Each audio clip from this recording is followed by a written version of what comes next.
Video کو like کر کے آگے شیئر ضرور کر دینا۔ قوم کا حال یہ کوئی امتحان دینے کے لیے تیار نہیں ہے، لیکن ہر آدمی نتیجہ لینے کے لیے تیار۔ بھائی بغیر امتحان کا رزلٹ کیسے ملے گا؟ ذرا جاؤ، یہ منسپالٹی، اب تو منسپالٹی ختم ہو گئی، کارپوریشن کے اسکول میں جاؤ اور بولو ہم نے امتحان نہیں دیا، ہمیں رزلٹ دے۔ اور 4 ڈنڈے مار کے کہے گا رزلٹ پاگل اس کو ملتا ہے جو امتحان دیتا ہے۔ ارے کم از کم چیٹ کر کے ہی دیتا ہے تو بھی رزلٹ مل جاتا ہے، تو جو سرے سے بیٹھا ہی نہ ہو امتحان حال میں اس کو کہاں سے رزلٹ ملے گا؟ نادان جب دنیا کے ایگزام ہال میں بیٹھے بغیر رزلٹ نہیں ملتا تو اللہ کے امتحان میں کامیابی کے بغیر تجھے رزلٹ کیسے مل سکتا ہے؟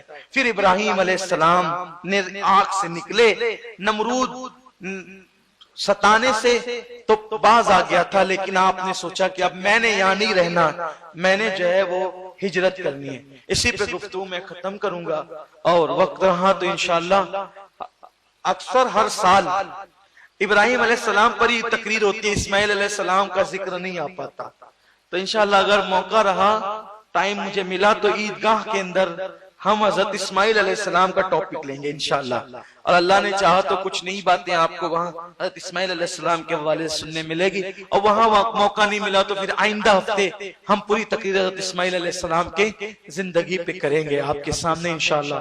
یہاں ایک بات عرض کر دوں اور اس کا خلاصہ بھی کر دوں جو بات میں نے ایک اشارے میں کہی تھی۔ آپ نے سوچا کہ ہم یہاں سے ہجرت کر جائیں، آپ جو ہے وہ ہجرت کر کے وہاں سے نکلے عراق سے۔ آپ کی پیدائش کہاں ہوئی تھی؟ عراق میں ہوئی تھی، اور وہیں پر یہ سارا معاملہ پیش آیا۔ عراق حضرت ابراہیم علیہ السلام کی ولادت گاہ ہے۔ آپ عراق سے ملک شام ہجرت کے لیے نکلے، تو چونکہ آپ جوان ہو گئے تھے اور آپ کے رشتہ دار میں آپ کی شادی ہو گئی تھی۔ یہ جو آگ میں ڈالنے کا واقعہ ہے یہ شادی کے بعد کا ہے۔ شادی ہو گئی تھی حضرت سارہ سے۔ یہ سارہ جو تھی بہت خوبصورت خاتون تھی، بہت حسین تھی، اللہ نے بہت حسن دیا تھا۔ حضرت سارہ بڑی نیک عورت تھی، تو آپ اپنی بیوی کو لے کر نکل گئے ہجرت کرنے۔ 2 نفوس تھے جو اللہ کی رضا کے لیے ہجرت کر رہے تھے۔ راستے میں عراق اور شام کے درمیان ایک بادشاہ رہتا تھا جو بڑا ظالم و جابر تھا، تو اس کو جب پتا چلتا تھا کہ کوئی میاں بیوی کپل جا رہے رستے سے سفر کر رہے ہیں تو وہ عورتوں کو چھین لیتا تھا اور ان کے ساتھ زیادتی کرتا تھا، ظلم کرتا تھا، زنا کرتا تھا۔ اور سارا حضرت ابراہیم علیہ السلام کی بیوی اتنی خوبصورت، گویا کہ اس دور کی سب سے خوبصورت عورت تھی حضرت سارا رضی اللہ تبارک و تعالیٰ عنہ۔ تو جب یہ چلی تو سپاہیوں نے پکڑا دونوں کو، تو حضرت ابراہیم علیہ السلام سے کہا یہ کون ہے؟ تو آپ نے فرمایا یہ میری بہن ہے۔ حالانکہ تھی بیوی لیکن آپ نے کیا کہا؟ بہن ہے۔ 3 موقع ایسے آئے، 3 موقع کہ ان 3 موقعوں پر ابراہیم علیہ السلام نے زو معنی بات کی۔ حضرت ابراہیم علیہ السلام نے 3 موقع پر زو معنی بات، یعنی 2 معنی کے، کہ وہ تھی بیوی لیکن کیا کہا؟ بہن ہے، کیونکہ تھی آدم کی بیٹی، اس رشتے سے تو ہر عورت دوسرے مرد کی بہن ہی ہوتی ہے۔ تو آپ نے کہ بھئی یہ اگر پتہ چلے گا کہ بیوی ہے پکڑ لے گا، چھین لے گا، نقصان پہنچائے گا، تو آپ نے کہا بہن ہے۔ حضرت سارہ سے کہا کہ اگر وہ پوچھے تو یہی کہنا کہ میں ان کی بہن ہوں، مراد لینا کہ دینی بہن ہوں، آدم کی بیٹی ہوں، اس رشتے سے بہن ہوں۔ اور ایک مقام پر آپ نے فرمایا جب کفار آپ کو میلے میں لے جانے لگے تو آپ نے فرمایا کہ میں بیمار ہوں، اور بیماری سے مراد آپ نے یہ لیا کہ میرے دل میں جو ہے وہ اللہ تبارک و تعالی کے عشق کا مرض ہے۔ گویا کہ مرض عشق کا بیمار بھی کیا ہوتا ہے، جتنی کرتا ہے دوا درد سوا ہوتا ہے، یا یہ کہ تمہارے بتوں کی نفرت میرے دل کے اندر ہے، یا میں بیمار ہونے والوں وغیرہ وغیرہ۔ تو اس طرح سے 2 مقام ہو گئے۔ اور تیسرا مقام، ایک مقام یہ کہ آپ نے کہا کہ میں بیمار ہوں، ایک مقام یہ کہ جب بتوں کو توڑ دیا تو پوچھا کہ کس نے توڑا، تو کہا اسی نے توڑا ہوگا، تو زو معنی آپ نے بات کی۔ اور تیسرا یہ کہ آپ نے اپنی بیوی کو دینی بہن مراد لے کر کے بہن کا. یہ 3 مقامات پر آپ نے ذو معنی بات کی ہے. اللہ اکبر. لیکن اپنا حال تو یہ ہے کہ ہم لوگ اکثر منطقی بولتے رہتے ہیں.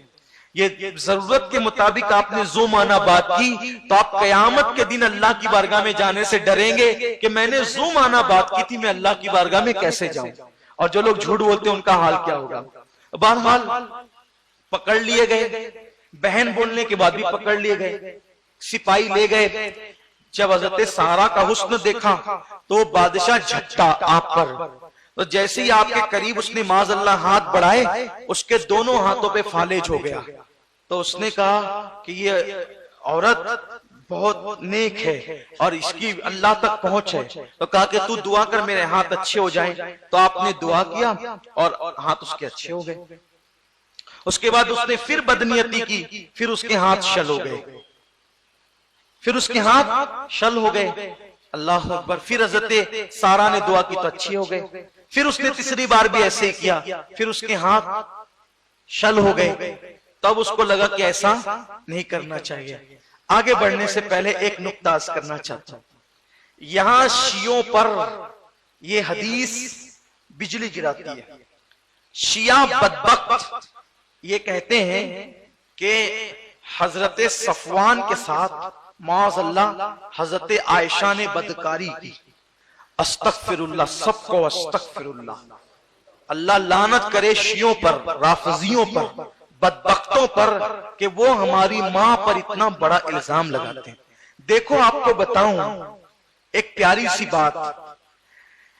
جب خلیل کی بیوی پر بادشاہ ہاتھ بڑھا رہا ہے تو اللہ نے خلیل کی بیوی بچا لی، تو حبیب کی بیوی کیوں نہیں بچائے گا؟ محبوب کی بیوی. اور پھر بھی وہ بیوی، حضور کی ہر بیوی ہماری ماں ہے، لیکن عائشہ کی شان یہ ہے جس کے بستر پہ قرآن نازل ہوتا ہے.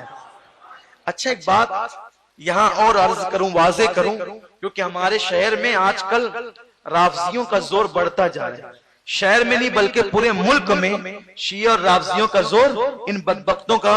کچھ لوگ ہیں ادھر بیٹھیں گے ادھر بیٹھیں گے، اس کے کان میں پھونک اس کے کان میں پھونک. جیسے عورتیں جو ہے نا ایک دوسرے کے کان میں پھونک مارتی ہے، ویسے شیعہ رافضی پلید نوجوانوں کو پکڑ پکڑ کے کان میں وہ تو یہ ہو گیا اور وہ تو وہ ہو گیا. ہمارے سامنے آؤ نا. ہمارے سامنے کیوں نہیں آتی؟ جن نوجوانوں کو قرآن حدیث کی کوئی معلومات نہیں، ان کے کانوں میں پھونک مارتے ہو. اگر اتنا تمہارے اندر دم کھم ہے تو یہ فقیر قادری ہے، اس کے پاس آؤ، ہمارے پاس آؤ، بات کرو. کس تاریخ پہ بات کرنا ہے بات کرو، کس عنوان پہ بات کرنا ہے بات کرو، کس حدیث پہ بات کرنا ہے بات کرو. ماں عائشہ پہ بات کرو، حضرت امیر معاویہ پہ بات کرو، خلافت صدیق و فاروق عثمان پہ بات کرو، باغ فتح پہ بات کرو. آؤ، ہم تو ہر وقت تیار ہیں. لوگ جو اے ٹی ایم کو اینی ٹائم منی کہتے ہیں، ہم بھی اے ٹی ایم کا آپ کو دعوت، اینی ٹائم مناظرہ. ہم نے سنا کب ہے؟ آؤ تو صحیح. آپ کے لیے ہم تیار ہیں، بیٹھے آپ کے لیے، لیکن قوم کو گمراہ کیوں کرتے ہو؟ ایک بات آپ کو بتاؤں، یہ تو حبیب کی بات ہے نا. اور بھی حبیب کی وہ بیوی جس کے بستر پہ قرآن آتا تھا.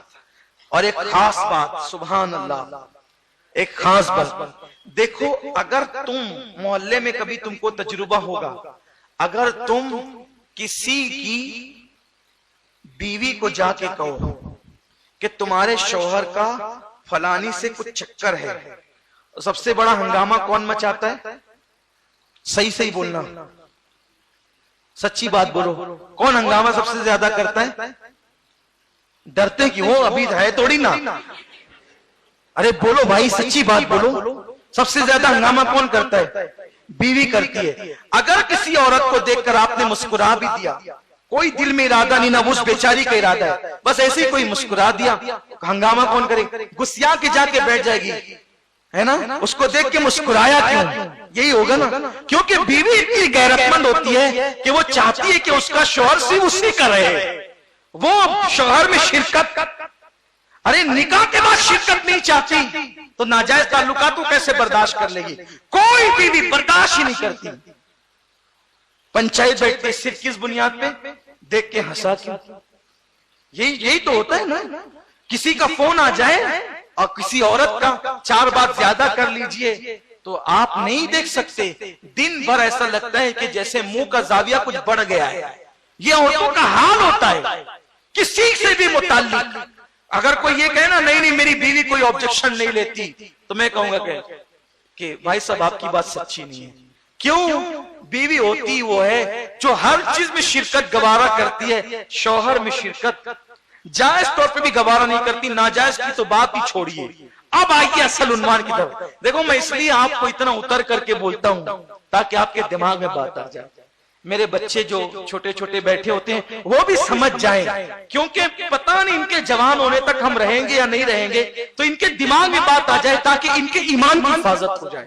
اور ہمارے یہاں پڑھے لکھے بھی آتے ہیں, بہت ان پڑھ لوگ بھی آتے ہیں, تو اس لیے ہم چاہتے ہیں کہ بہت اتر کر آپ کے معیار کی گفتگو کریں تاکہ ہر بندہ سمجھ لے. تو اگر کسی کے بارے میں صرف الزام بھی لگ جائے تو سب سے زیادہ ہنگامہ کون کرتا ہے؟ بیوی کرتی ہے. لیکن جب حضرت صفوان کی بیوی کو کسی نے کہا کہ تجھے کچھ پتا چلا کہ تیرے شوہر صفوان کے ساتھ عائشہ کے معاذ اللہ ناجائز تعلقات ہیں اور عائشہ کے ساتھ تیرے شوہر صفوان نے زنا کیا, معاذ اللہ.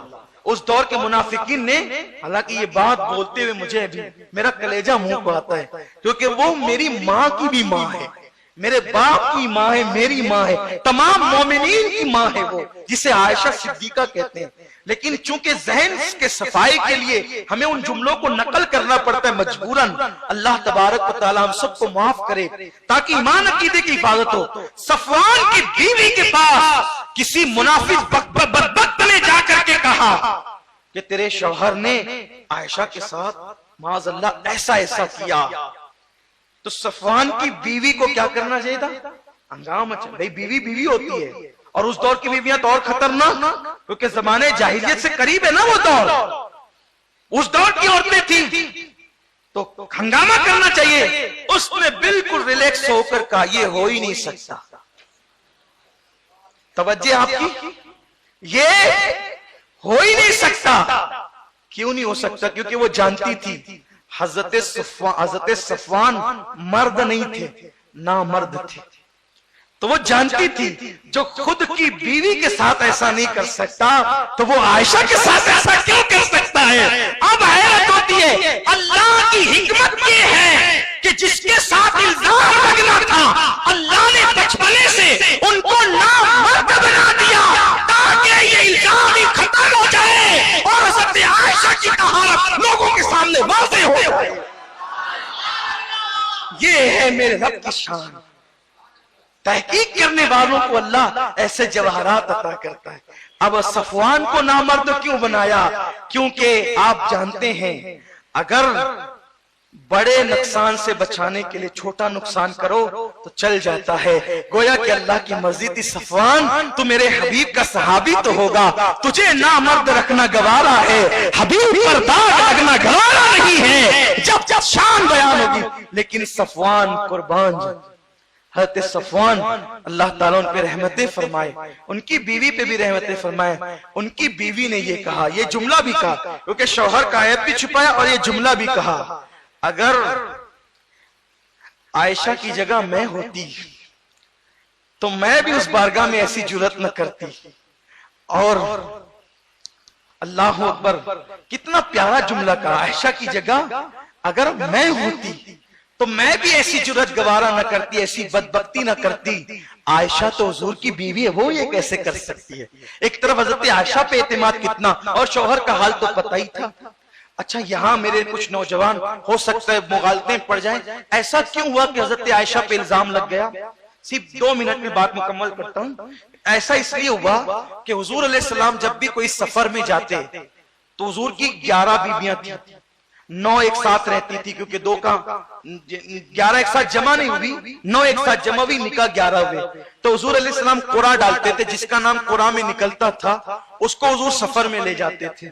تو حضرت عائشہ کو غزوہ بنو مستلق میں حضور ساتھ جب واپس لوٹ رہے تھے تو حضور علیہ السلام کی یہ عادت کریمہ تھی کہ حضور علیہ السلام پیچھے کوئی ایک آدمی کو رکھتے تھے کہ کوئی گری پڑی چیز ہو تو آپ اس کو بعد میں اٹھا کر کے لانا. تو چونکہ حضور علیہ السلام جب واپس لوٹ رہے تھے مدینہ طیبہ کے قریب، حضرت عائشہ صدیقہ جو ہے وہ ہودج سے، وہ پردے والا ہودج ہوتا تھا اونٹ پر، اس پہ وہ عورتیں رہتی تھی، مرد اس کو اونٹ بٹھاتے تھے، اتار لیتے تھے، پھر اونٹ پہ رکھ دیتے تھے اور سواری چل پڑتی تھی. ساری عورتیں اتری، سارے کام ہو گئے اور سیدہ عائشہ نے کہا کہ حضور مجھے حاجت کے لیے جانا ہے. حاجت کے لیے گئی، اتری اور حاجت کے لیے گئی، واپس آئی، ہودج میں بیٹھ گئی ہودج میں، اور گلے پر ہاتھ ڈالا تو کہ میری رخصتی کے وقت میری امی نے جو ہار دیا تھا وہ گم ہو گیا. اب سوچا حضور سے اجازت لوں گی، ناراض ہوں گے کہ تمہاری وجہ سے پورا قافلہ رکے گا، سب کو رکنا پڑے گا، ٹائم پاس ہوگا، اب واپس جانا ہے گھر کی طرف، سب جلدی میں ہے. تو آپ نے حضور سے اجازت نہیں لی، ہودج سے بغیر کسی کی اجازت کے باہر نکلی اور جہاں بیت الخلاء کے لیے گئی تھی وہاں ہار ڈھونڈنے لگی. تو لوگوں کو کیا لگا اندر ہے، حضرت عائشہ صدیقہ اندر ہے. اور جب آقا نے پوچھا سب آ گئے، کہا جی یا رسول اللہ سب آ گئے، تو کہا چلو نکل پڑے. تو یہ آئی تو جس اونٹ کے اندر، جس اونٹ پہ آپ سواری کرتی تھی، اسی اونٹ کے نیچے وہ ہار دبا ہوا تھا. اونٹ گیا اور ہار مل گیا، لیکن ہار ملا تو آپ جو ہے وہ چادر لپیٹ کر، رات کا وقت تھا، چادر لپیٹ کر ایک کنارے پر جنگل میں وہاں پر بیٹھ گئی، ایک درخت سے ٹیک لگا کر کہ جب مجھے لوگ نہیں پائیں گے تو یہاں آ کر مجھ سے مل لیں.